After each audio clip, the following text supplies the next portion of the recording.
As John crossed the threshold of the shimmering portal, he was whisked away from the mundane aisles of the supermarket into a world beyond imagination.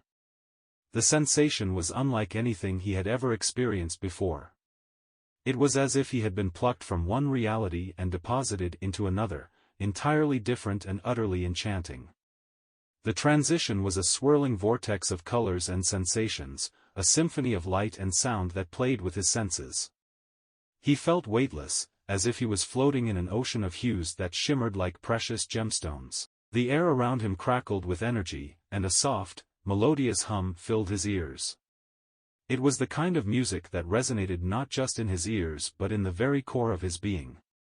When the whirlwind finally subsided, John found himself standing on solid ground, albeit ground that bore no resemblance to the linoleum tiles of the supermarket floor. He stood in a breathtakingly beautiful landscape that stretched as far as the eye could see. Trees with leaves of 1,000 shades swayed gently in a soft breeze, their branches adorned with blooms that glowed like fireflies. Their fragrant scent wafted through the air, filling John's nostrils with a sweet, intoxicating aroma. The grass beneath his feet was a lush carpet of velvety green, and as he walked, he noticed that it seemed to react to his presence, shifting and swaying as if in greeting. The sky above was a mesmerizing tapestry of colors, shifting from one hue to another in a never-ending dance. It was as if the very heavens were alive, painting a new masterpiece with every passing moment. Sunlight filtered through the leaves in dappled patterns, casting playful shadows on the ground. But it wasn't just the flora and the sky that captivated John. As he looked around, he realized that the world was teeming with life. Birds with feathers of iridescent hues flitted through the air, their melodious songs filling his ears. Some of them even had wings that sparkled like precious gems as they soared gracefully through the sky. John watched in wonder as creatures unlike anything he had ever seen darted among the trees. They had the bodies of deer but the wings of butterflies, and their iridescent scales glittered in the dappled sunlight. They moved with a grace and beauty that left John breathless. Everywhere he looked, there was something new and wondrous to behold. Flowers that emitted soft, pulsating light sprouted from the ground, and their petals seemed to dance to the rhythm of an invisible melody.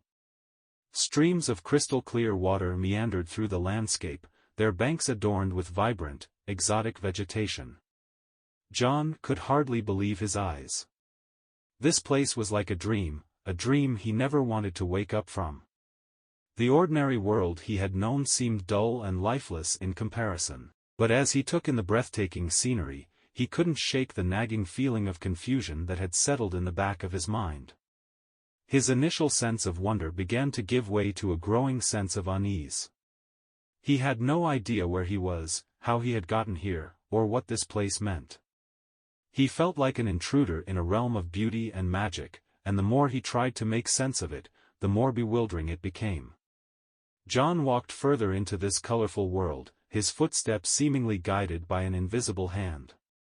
The landscape unfolded before him like pages in a storybook, each turn revealing a new and astonishing vista. He wanted to explore, to understand, but every step only deepened his sense of confusion. As the day wore on, John's initial euphoria gave way to a profound sense of isolation. He realized that he was utterly alone in this enchanting but alien world. The creatures and the flora may have been wondrous to behold, but they were also distant and inscrutable, as if they were part of a secret that John could never hope to unlock. Exhausted and overwhelmed, John found a quiet spot beneath a tree and sat down. He rested his back against the smooth bark and closed his eyes, trying to make sense of it all. Was this place real, or was it some kind of elaborate illusion? And if it was real, how could he ever find his way back home? The gentle rustle of leaves and the soft hum of the world around him offered no answers. All John could do was wait and hope that, in time, the mysteries of this colorful world would reveal themselves, and he would find a way to navigate its beauty and strangeness.